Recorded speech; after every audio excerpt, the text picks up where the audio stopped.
Hello student, मैं शंकर कुमार। स्वागत है आप सभी का जादूगर मैथ में। यहाँ पर देखिए कंपार्टमेंटल का आप लोग बोल रहे थे कि सर सब्जेक्टिव लेकर के आइए। ये तो सब्जेक्टिव क्वेश्चन है, 2 नंबरा क्वेश्चन ये है। आप लोगों को एंड तक वीडियो को देखना है। अगर आप नहीं देखेंगे तो बाद में आप पछताएंगे। हर एक चैप्टर से आपको जिस क्वेश्चन को यानी कि सेलेक्ट किया गया है ना, इस क्वेश्चन को सेलेक्ट किया गया। अगर आप इस क्वेश्चन को कंप्लीट कर लेते तो आपका एग्जाम निकल जाएगा और त्रिकोणमिति का बच जाएगा। उनमें से जितना भी सेलेक्टेड क्वेश्चन है सबको अगले वीडियो हम बताएंगे। सबसे पहले इस वीडियो को कंप्लीट आप कर लीजिए, कॉपी निकाल के रखिए और प्रैक्टिस कीजिए कैसे आपको बनाना है। सबसे पहले हम बात करेंगे आप गुणनखंड का।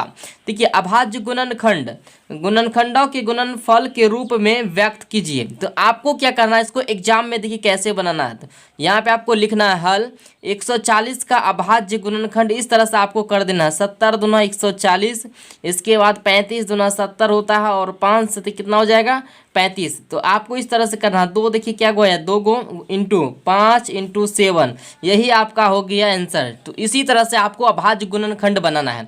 कोई भी गुणनखंड पूछे 100 यानी 56 का भी पूछ सकता है, 38 220 कोनो गुणनखंड पूछे तो आपको बना देना है। तो जल्दी से वीडियो को लाइक कीजिए, शेयर कीजिए, कमेंट कीजिए जल्दी से और फटाफट सभी को शेयर कर दीजिए। यहाँ पर देखिए दूसरा नंबर में 196 और 38 220 का एचसीएफ ज्ञात करना है। अगर आपको एचसीएफ से रिलेटेड क्वेश्चन आता है तो कैसे बनाइएगा, देखिए आपको रिमार्क करते जाना और कॉपी निकाल के आप लिखते जाइए। देखिए 196 से हम जो है और 38 220 में यानी कि भाग्य के रूप के अनुसार से निकालेंगे। इसी तरह से आपको एग्जाम में भी बनाना है। तो एक बार में हम यहाँ पे लगाएंगे 196 से, ठीक है, और 12 में से 6 गया तो 6 इधर बचा कितना 7, 7 में से 9 नहीं जाएगा, 1 45 लीजिए, 17 में से 9 गया तो यहाँ पे बचा 8। अब देखिए यहाँ पे 2 में से 1 गया, 1 बचा। अब यहाँ पे ले लेना आपको 2, ठीक है, 1862 हो गया।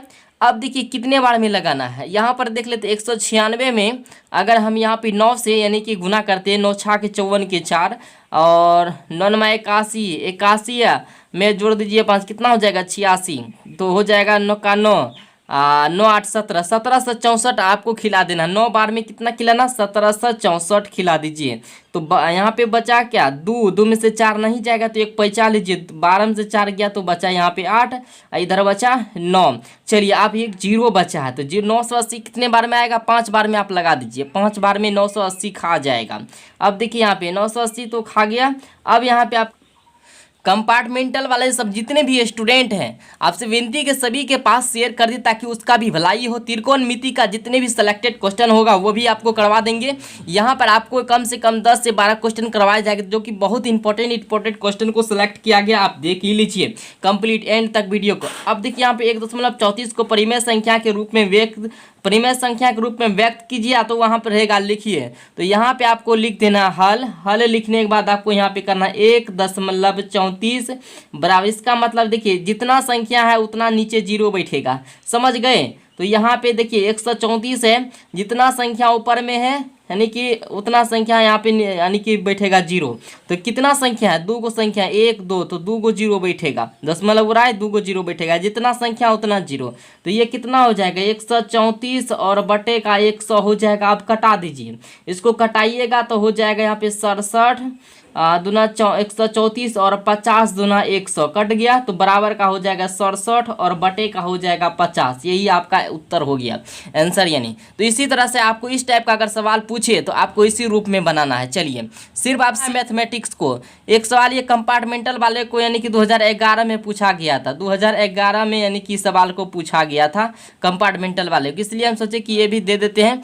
देखिए यहाँ पे कहा एक रैखिक समीकरण युग्म जिसका कोई हल नहीं होता तो क्या कहलाता है, विरोधी कहलाता है ना, विरोधी युग्म कहलाता है। तो इसको आप कंप्लीट कर लीजिए। चलिए अब नेक्स्ट सवाल में चल। इस टाइप का भी सवाल आपको एगो पूछेगा है ना, या तो ये पूछे या तो दूसरा पूछे, तो आपको सीखना है। देखिए यहाँ पे ये भी वीवीआई सवाल है कंपार्टमेंटल वाले के लिए, ठीक है।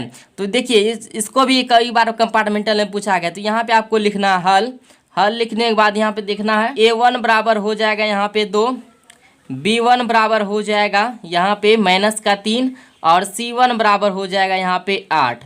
देखिए ये जो है ना ये पहला समीकरण का यहाँ पे व्यक्त किया। अब दूसरा समीकरण का व्यक्त करना है। देखिए A2 बराबर हो जाएगा यहाँ पे दूसरा समीकरण का यहाँ पे हो जाएगा 4, B2 बराबर हो जाएगा यहाँ पे माइनस का 6, इसके बाद C2 बराबर हो जाएगा यहाँ पे 9। अब देखिए इसको यहाँ पे जो दिया गया है ये बहुत ही इंपॉर्टेंट सवाल है ना, कई बार इस सवाल को पूछा है, ये सवाल आपको पूछेगा ही पूछेगा एगो।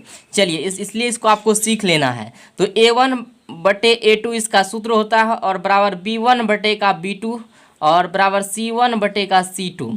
तो A1 के जगह पर देखिए क्या है 2 है बटे का 4, इसके बाद बराबर B1 के जगह पर देखिए माइनस का 3 और B2 के जगह पर माइनस का 6 बराबर ये है 8/9। अब यहाँ पे नहीं हटेगा, 2 एकम 2, 2 दूनी 4, माइनस से माइनस मर्डर, 3 एकम 3, 3 दूनी 6। तो यहाँ पर देखिए हो जाएगा 1/2 बराबर 1/2 नॉट इजकल टू 8/9 हो जाएगा। तो यानी कि ये क्या है, असंगत है, ये असंगत। संगत असंगत आपको पूछेगा, इसलिए कंप्लीट कर ले। देखिए कैसे बनाया गया है, और ये हो जाएगा असंगत। ठीक है, संगत असंगत आपको एगो पूछेगा ही।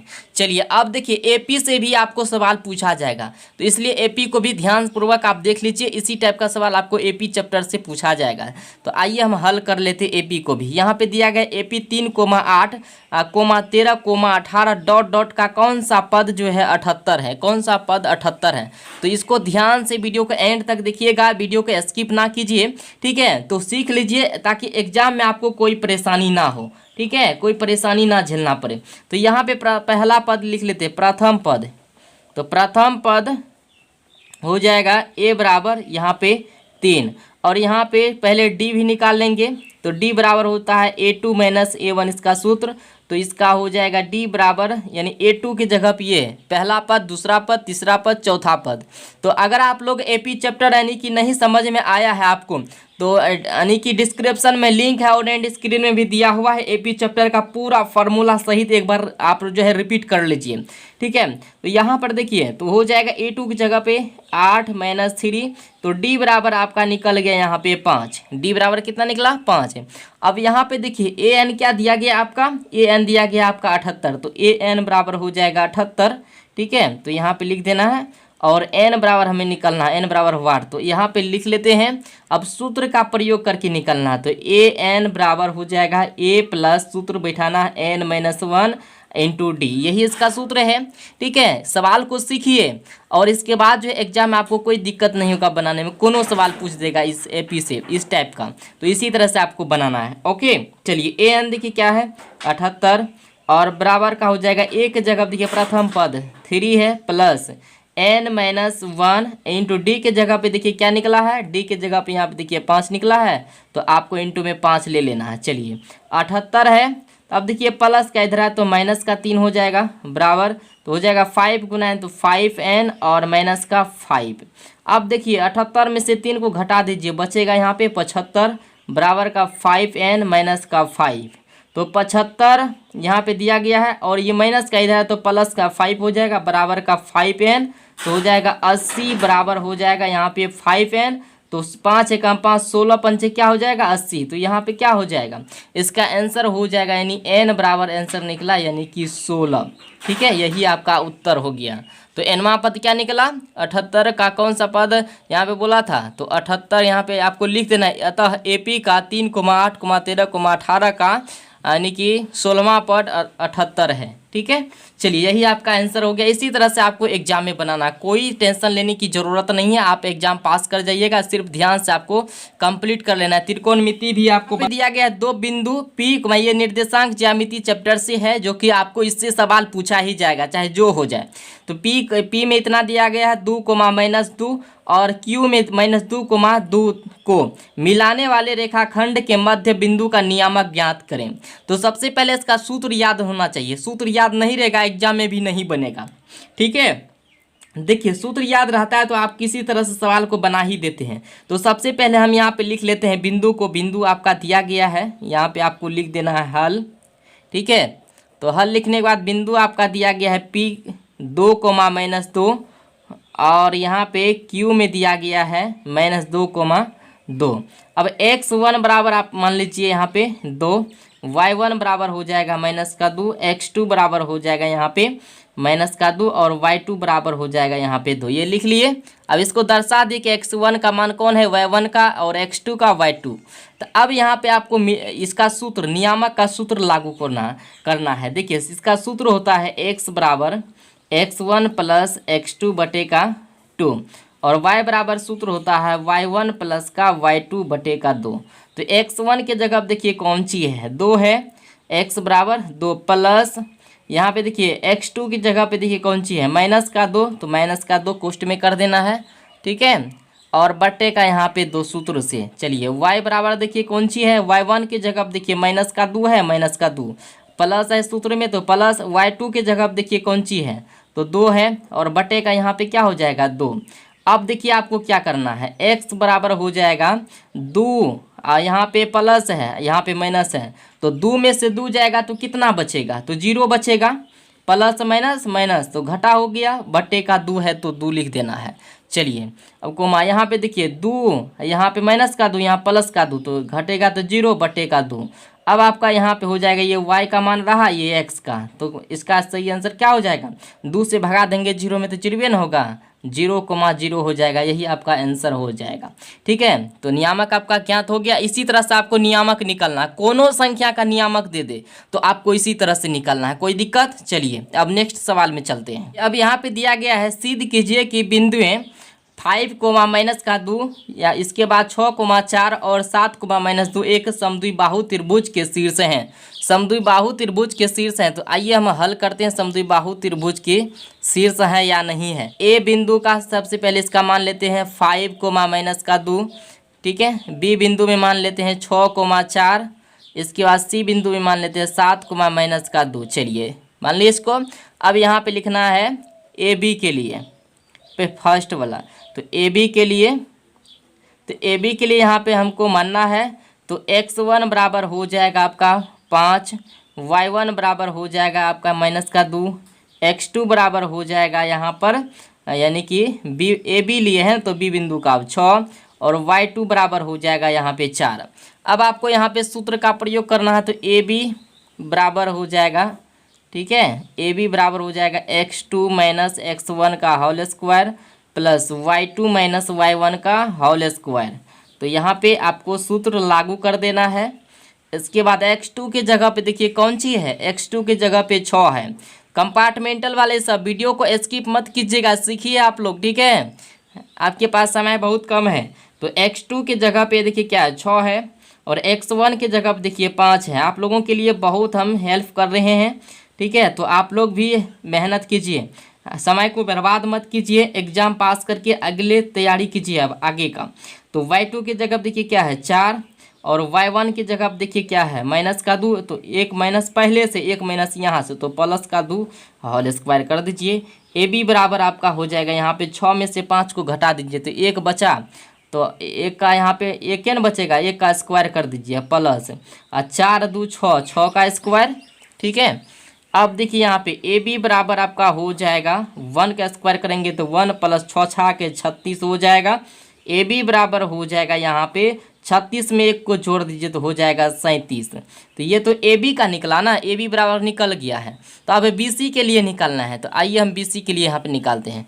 तो यहाँ पे लिखना है बी सी के लिए, बी सी के लिए, तो बी सी के लिए निकालेंगे। यहाँ पे देखिए बी बिंदु में क्या क्या दिया गया है, तो बी सी में बी और सी का, तो बी का यहाँ पे लेंगे तो बिंदु हो जाएगा यहाँ पे x1 बराबर हो जाएगा 6, और y1 बराबर हो जाएगा 4, सी बिंदु लेंगे तो x2 बराबर हो जाएगा 7, और y2 बराबर हो जाएगा -2। चलिए बी सी बराबर यहाँ पे आप सूत्र लागू कीजिए, तो बी सी बराबर हो जाएगा x2 - का x1 whole square plus y2 - y1 का होल स्क्वायर। बी सी बराबर हो जाएगा यहाँ पर x2 के जगह पे क्या है, देखिए x2 के जगह पे 7 है, 7 माइनस है तो -x1 की जगह पे 6 होल स्क्वायर प्लस y2 की जगह पे देखिए क्या है -2, और सूत्र से माइनस तो माइनस, y1 की जगह पे 4। चलिए होल स्क्वायर, और बी सी बराबर हो जाएगा यहाँ पर 7 में से 6 को घटा दीजिए, 1 का स्क्वायर प्लस -2 और -4 हो जाएगा -6 होल स्क्वायर। तो बी सी बराबर आपका हो जाएगा यहाँ पे 1 का स्क्वायर करेंगे तो क्या हो जाएगा 1 ही होगा ना, 1 का स्क्वायर 1 ही होता है, प्लस 6 छा के 36 माइनस का वर्ग प्लस में हो जाता है तो हो जाएगा 36। और बी सी बराबर आपका क्या निकला यहाँ पे 37, 36 एक 37। तो देखिए दो बिंदु तो आपका यहाँ पे मैच कर रहा है। ए सी के लिए हम निकाल लेते हैं, ठीक है। तो यहाँ पे लिखेंगे ए सी के लिए, ए सी बिंदु के लिए यहाँ पे लिखेंगे। और यहाँ पे आप देख सकते हैं इस बिंदु के लिए ए का जगह देखिए 5 को माइनस का 2, और सी बिंदु के लिए 7 को यहाँ पे 7 को माइनस का 2। तो यहाँ पे आपको लिख देना है। तो x1 बराबर हो जाएगा यहाँ पे 5, और y1 बराबर क्या हो जाएगा, y1 बराबर हो जाएगा माइनस का 2, x2 बराबर हो जाएगा यहाँ पर आपका 7, और y2 बराबर हो जाएगा यहाँ पर माइनस का 2। तो अब यहाँ पे लिखना है ए सी बराबर सूत्र बैठा करके निकलना है x2 माइनस का x1 का whole square plus y2 minus y1 का होल स्क्वायर। तो ए सी बराबर आपका हो जाएगा यहाँ पर x2 की जगह पर देखिए 7 है 7, x1 की जगह पे है यहाँ पर देखिए माइनस का 5 plus whole square plus y2 की जगह पर देखिए कौन सी है, y2 की जगह पे आपका दिया गया है माइनस का 2, और माइनस पहले से तो माइनस, y1 के जगह पे फिर माइनस तो प्लस का देखिए एक माइनस यहाँ एक माइनस यहाँ तो प्लस का 2 हो जाएगा, ठीक है, होल स्क्वायर। तो ए सी बराबर आपका हो जाएगा यहाँ पर 7 में से 5 गया 2 का होल स्क्वायर।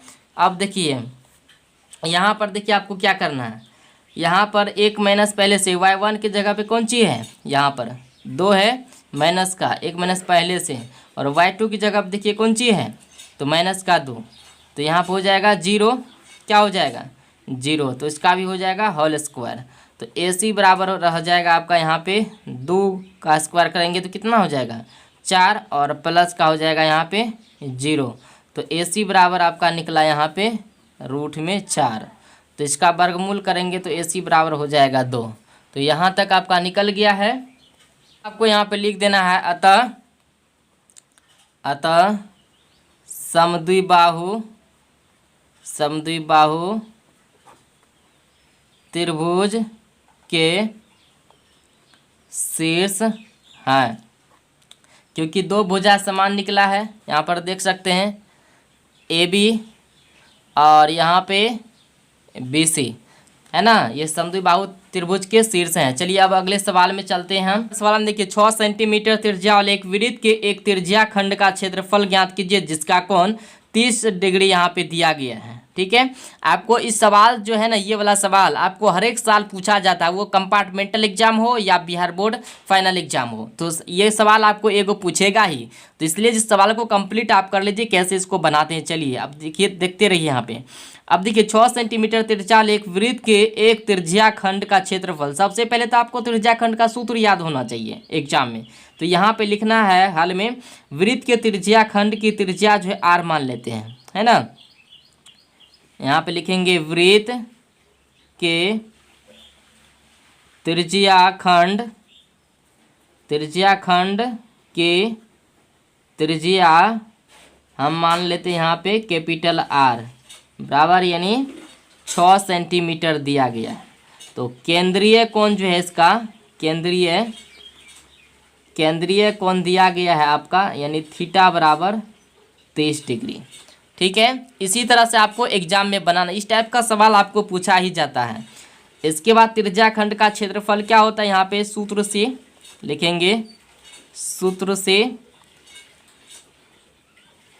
त्रिज्या खंड का क्षेत्रफल बराबर होता है पाई r स्क्वायर थीटा और बटे का यहाँ पे 360 डिग्री, है ना, पार स्क्वायर थीटा बटे 360। ये आपका त्रिज्या खंड का क्षेत्रफल हो गया।